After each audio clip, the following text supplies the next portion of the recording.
মোস্তাফিজুর রহমানের সাবেক team IPL Kolkata knight riders এবং বর্তমান team Pakistan super league PSL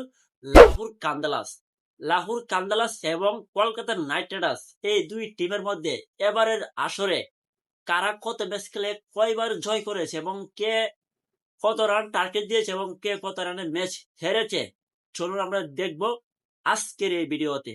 তো প্রথমে দেখে নেব মুস্তাফিজুর রহমানের সাবেক টিম কলকাতা নাইট রাইডার্স মানে সড়কমানের টিম কলকাতা নাইট রাইডার্স এবারে 2026 আইপিএল এ তারা কয়টা ম্যাচ খেলেছে এবং কার সাথে তারা ম্যাচ হেরেছে এবং কার সাথে ম্যাচ তারা জিতেছে। তো চলুন আমরা দেখি।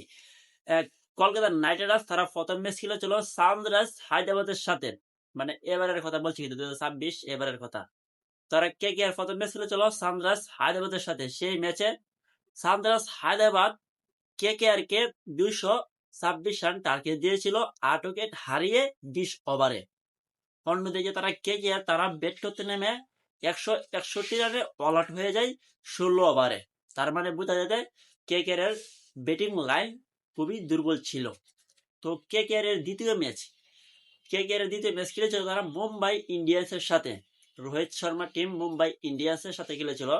সেই জায়গায় কে কে আর তারা প্রথমে ব্যাট করতে নেমে 220 রান করেছিল 4 উইকেট হারিয়ে 20 ওভারে।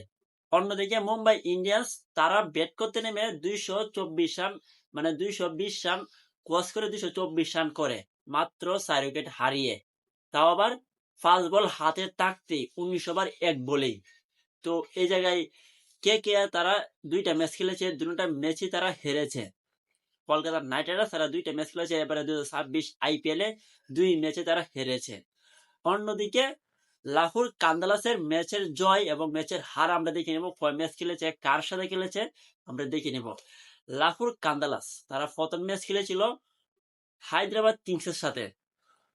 মুস্তাফিজুর রহমানের টিম লাহোর কান্দালাস প্রথম ম্যাচ খেলেছিল হায়দ্রাবাদ কিংসের সাথে। হায়দ্রাবাদ কিংস প্রথমে ব্যাট করতে নেমেছিল লাহোর কান্দালাস। মুস্তাফিজুর রহমানের টিম লাহোর কান্দালাস প্রথমে ব্যাট করতে নেমে 199 রান করেছিল, মানে 98 রান করে 99 রান টার্গেট দেয় হায়দ্রাবাদ কিংসকে 6 উইকেট হারিয়ে 20 ওভারে। অন্যদিকে হায়দ্রাবাদ কিংস তারা ব্যাট করতে নেমে 130 রানে অল আউট হয়ে যায় 20 ওভারে। তার মানে বোঝা যায় এই জায়গায় লাহোর কান্দালাসের বোলিং লাইন খুবই শক্তিশালী ছিল। তারা অ্যাটাক করেছে হায়দ্রাবাদ কিংসে, কেননা এই জায়গায় মুস্তাফিজুর রহমান ছিল খুব গুরুত্বপূর্ণ উইকেট নিয়েছে এই বাংলার কাটার মাস্টার ফিজ। তো লাহোর কান্দালাসের প্রথম ম্যাচ তারা খুব বড় ব্যবধানে জয় পায় 69 রানে, খুব বড় ব্যবধানে। অন্য লাহোর কান্দালাসের দ্বিতীয় ম্যাচ হচ্ছে করাচি কিংস।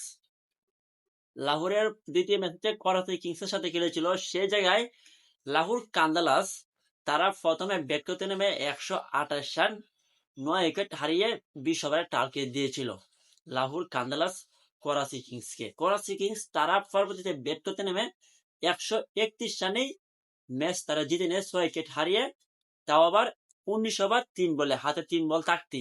তো এই জায়গায় লাহোর কান্দালাস তারা ম্যাচটা হেরে গিয়েছে করাচি কিংসের সাথে। তো লাহোর কান্দালাসের তৃতীয় ম্যাচ হচ্ছে মুলতান সুলতানের সাথে, মানে গতকালকে ম্যাচটা খেলেছিল মুলতান সুলতানের সাথে।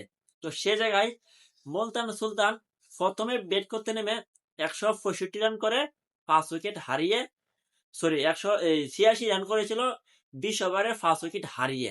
তো সে জায়গায় বিরতির সময় ম্যাচ স্টপ ছিল বৃষ্টির কারণে। তো এই পাকিস্তান সুপার লিগের কমিটি তারা মানে ডিএসএল পদ্ধতিতে 165 রান নিতে হবে 13 ওভারে এই লাহোর কান্দালাস 165 রান নিতে হবে 13 ওভারে লাহোর কান্দালাসে। সে জায়গায় পারভেজ হোসেন ইমনের জোরো ব্যাটিং এ লাহোর কান্দালাস 13 ওভারে এই রান ক্রস করে ফেলে 5 উইকেট হারিয়ে।